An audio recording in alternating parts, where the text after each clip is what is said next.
ಸಹಜವಾಗಿ ರೊಚ್ಚಿಗೆದ್ದ ಪ್ರಾಣಿಗಳನ್ನೇ ಬೇಟೆಗೆ ಅಂತ ಅವರು, ಅಂದರೆ ಸುಮ್ಮನೆ ಅದರ ಪಾಡಿಗಿದ್ದರೆ ಅದರಲ್ಲಿ ನಿಯಮ ಇದೆ. ಬೇಟೆ ಆಡುವಾಗಲೂ ಅದು ಹೆಣ್ಣಾಗಿದ್ದರೆ, ಗರ್ಭಿಣಿಯಾಗಿದ್ದರೆ ಅಥವಾ ಜೋಡಿಯಲ್ಲಿ ಒಟ್ಟಿಗೆ ಗಂಡು ಹೆಣ್ಣು ಒಟ್ಟಿಗಿದ್ದರೆ ಆಗ ಬೇಟೆ ಆಡಲಿಕ್ಕಿಲ್ಲ.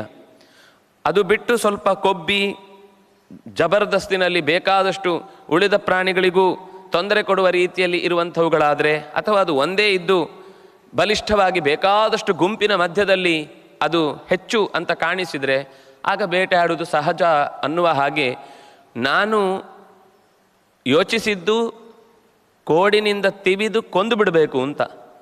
ಆದರೆ ಪರಿಸ್ಥಿತಿಯಲ್ಲಿ ಏನಾಯಿತು ಅಂದರೆ ನಾನು ಹಾಗೆ ಅವನಿಗೆ ವಿರುದ್ಧವಾಗಿ ಹಾಯಬೇಕು ಅಂತಂದುಕೊಂಡು ಓಡುವಾಗಲೇ ಆ ಕೂಡಲೇ ರಾಮಚಂದ್ರ ತನ್ನ ಬಾಣವನ್ನು ತೆಗೆದು ನನಗೆ ಬಿಟ್ಟಾಯಿತು.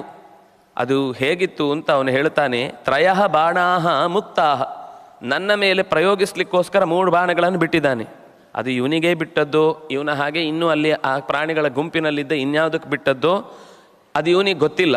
ಆದರೆ ಅವನು ಹೇಳ್ತಾನೆ ನನಗೇ ಬಿಟ್ಟ ಹಾಗೆ ಇತ್ತು.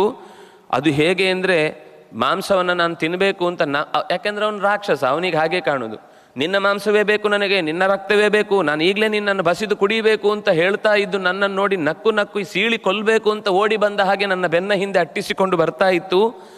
ನನಗೆ ತಪ್ಪಿಸಿಕೊಳ್ಬೇಕು ಅಂತಂದರೆ ಜೀವ ಮೂಗಿನ ತನಕ ಬಂದಿತ್ತು.